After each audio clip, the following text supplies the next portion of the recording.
So say we wanted to add some roads to this sculpt here. Let's just go like that. By like, if I grab a darker, that'll do. Put on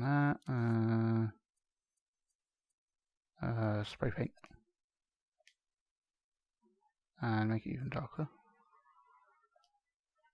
I want to add some roads and stuff, but I want to add them kind of more in here and make them more like complex and stuff. But as you can see, like it's interfering these other sculpts and stuff. You could do that, I suppose. Another way of doing it though is by using the hide tool. The hide tool, you can click, everything goes white apart from, including paint, that's useful. And if you press R2 on it, it becomes yellow. And then when you press circle to cancel the tool, now you can't see it anymore. And you can't like grab it or edit it or anything. But you can like carry on working on this and adding more roads. And even if you don't have prove invisibility on, then you can still hide things. So if you have, a good example actually is Connie. Let's go find Connie.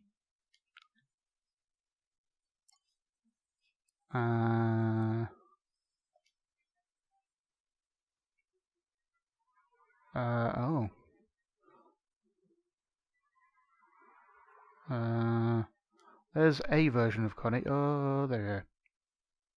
So all that stuff is normally hidden.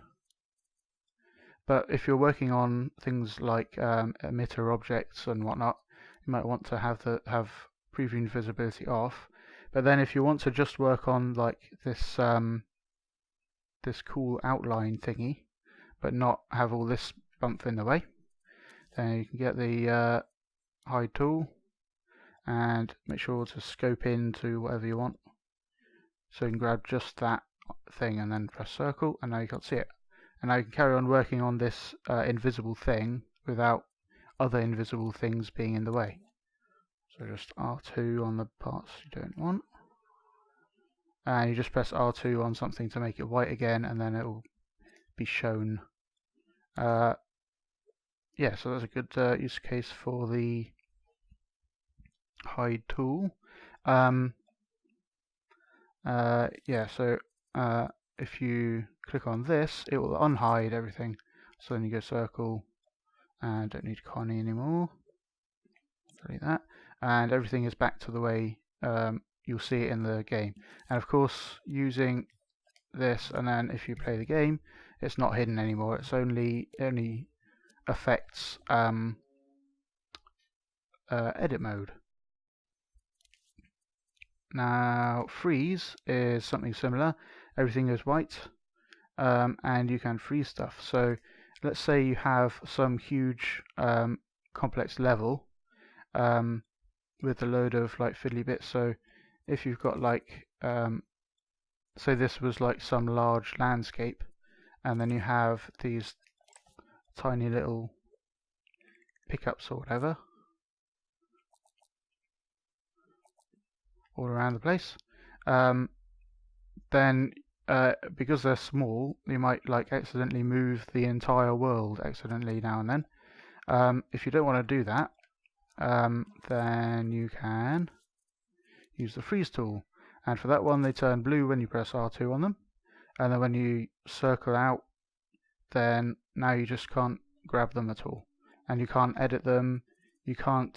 Something to be aware of is if I use the freeze tool on that one, and then I use the sculpture detail tool, you notice how I hover over that and it doesn't even highlight, but these ones do. So if I do that, make them super fuzzy, this one hasn't changed at all because it's been frozen. So actually that becomes a unique sculpt, and it will have its own thermo cost. Yeah, so that's something to be aware of if you want to be lowering sculpture detail and whatnot. It also avoids, so if I undo that,